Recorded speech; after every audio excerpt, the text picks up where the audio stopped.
सो ये वीडियो में आज मेरी फ्रेंड, मेरी क्लोजेस्ट फ्रेंड, मेरी फैमिली, मेरी सिस्टर दिव्या के लिए बना रही हूँ। दिव्या भटनागर के लिए, मेरी गोलू मोलू सी क्यूटी सी। She left us, she left me. अभी तो बस उसने स्टार्ट किया था कि अपनी तरीके से वो जिंदगी जिएगी इंडिपेंडेंटली, किसी के ट्रैप में नहीं आएगी, खुद को संभालेगी, खुद को स्ट्रॉन्ग करेगी। And see, and I personally feel कि भगवान शायद खुद उसकी सफरिंग देख नहीं पाए, अंकल उसकी सफरिंग्स देख नहीं पाए।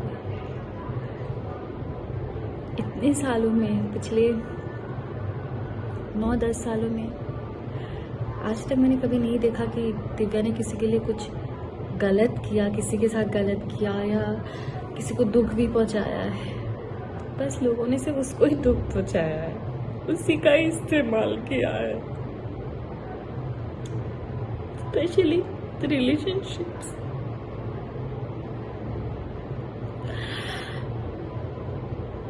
ये हर एक लड़की गलती करती है, एक रिलेशनशिप से, गंदे से धोखा खाने के बाद कहीं से भी थोड़ा भी कोई सहारा दे देता है, वो लड़की बिना सोचे समझे उसे अपना सहारा मान लेती है, बिना उसका बैकग्राउंड जाने, बिना कुछ जाने।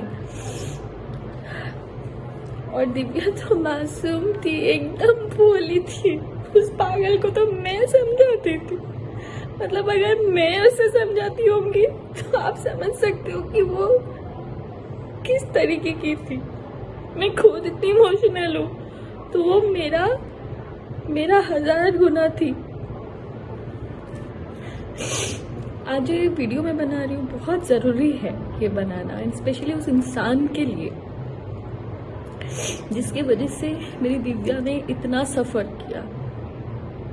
आई नो कि आज दिव्या के साथ जो भी हुआ, दिव्या हमारे बीच में नहीं है, it is because of Covid. But जो मेंटल स्ट्रेस, जो फिजिकल अब्यूज उसके साथ हुआ है,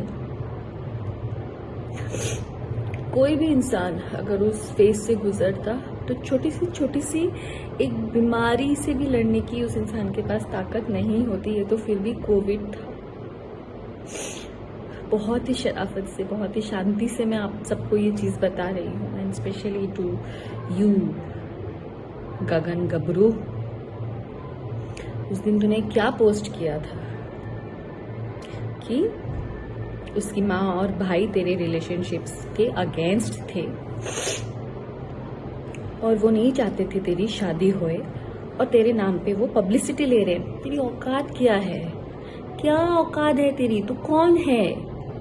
तू यहाँ पे जो 4-5 जो गिने चुने आर्टिस्ट को भी जानता है ना, वो दिव्या के बदौलत भीख मांग के तू हिमाचल से दिव्या के साथ यहाँ रहने आया था। और जो तेरे अगेंस्ट में सिर्फ उसकी फैमिली नहीं, मैं भी खड़ी थी।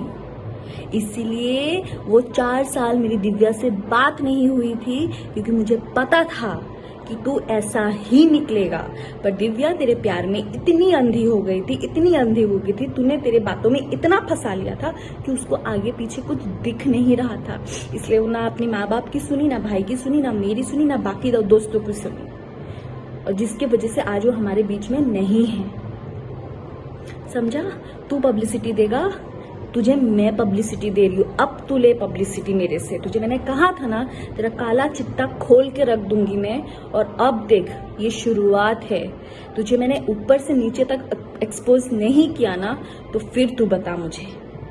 तो तेरे अगेंस्ट जो हम लोग खड़े थे वो इसके लिए गगन गबरू, क्योंकि तू मॉलेस्टेशन एक केस में शिमला में तेरे ऊपर केस चल रहा था, और जिसकी सजा 6 महीने जेल में रह के तू लास्ट ईयर भुगत के आया है, वो भी बेल पे। और अभी कभी भी तू अंदर फिर से जा सकता है, और अभी तू जाएगा ही, क्योंकि तूने जो मारपीट की है दिव्या के साथ इतने सालों तक, तूने जो टॉर्चर किया है, मेंटल टॉर्चर, जिसकी वजह से वो इतनी स्ट्रेस्ड में आ गई, इतनी बीमार पड़ गई, उसको डायबिटीज हो गया। हर एक चीज तेरे वजह से हुआ है, जो तूने उसको टॉर्चर किया है। तुझे क्या लगा कि दिव्या चली गई तो तू अभी अय्याशी करेगा तेरे गर्लफ्रेंड्स के साथ? तो सुनो, सो कॉल गर्लफ्रेंड्स जो दिल्ली में और कहाँ कहाँ तुम लोग बैठे हो ना, भलाई तो इसी में ही है कि तुम लोग भी इसके ऊपर एनसी करके सेव हो जाओ, क्योंकि कहीं ये ना हो आज दिव्या है और कल दिव्या की जगह पे तुम लोग हो जाओ। सो अपने आप को बचा लो और इसके ऊपर एक एनसी करके डाल दो, क्योंकि ये ऐसा ही है और पता नहीं अगर इसको अगर हमने अभी नहीं रोका और आगे जाके किस किस लड़कियों की जिंदगी ये बर्बाद करेगा। So and this is to all the industry people, जितने भी आर्टिस्ट हैं, जितने भी इस आदमी के साथ जुड़े हुए हैं, प्लीज इसका बैकग्राउंड चेक कीजिए। हिमाचल शिमला पुलिस स्टेशन में जहां से भी ये है वहां का पुलिस स्टेशन, वहां के जेल का पता कीजिए इसका अच्छे से। इनफैक्ट इसका ओशीवारा पुलिस स्टेशन में भी दिव्या ने एनसी करवा के रखा है। करवा चौथ के दिन ये आया था और उस दिन भी मारपीट करके गया है उसके साथ। और एक तो शादी के बाद से ही वो दिव्या को रोज मार रहा है, उसकी ज्वेलरी भी चुरा के ले गया है। हर एक चीज इस आदमी ने जो दिव्या के साथ किया है विद प्रूफ मैं आप सबके सामने एक एक करके मैं एक्सपोज करूंगी। बट उससे पहले तू सुन ले गगन गबरू, तेरी जिंदगी अब जेल में ही सड़ेगी, ये तू आज समझ ले। तूने जो किया है ना दिव्या के साथ, उसका हिसाब तो भगवान ही तेरा अब करेगा। दिव्या तो अब बहुत अच्छी जगह पे है, वो भगवान की ही बच्ची थी और भगवान के पास ही है, और अंकल को भी नहीं देखा गया उसकी सफरिंग्स, इसलिए वो आज हमें छोड़ के चली गई है। पर तूने दिव्या को हमसे छीना है ना, तू देख जिंदगी भर तू और तेरी माँ जेल में ही सड़ेंगे। तू देख गगन गबरू, तू देख लीगल काउंसलिंग करेगा तू। क्या लीगल काउंसलिंग लिख के रखा है तो अपने प्रोफाइल पे? लीगल काउंसलिंग या जेल में जाके करेगा, या जेल में करके सीख के आया है जाके 6 महीने रह के? तू देख, अभी तेरी पब्लिसिटी मैं करवाती हूँ, तू देख।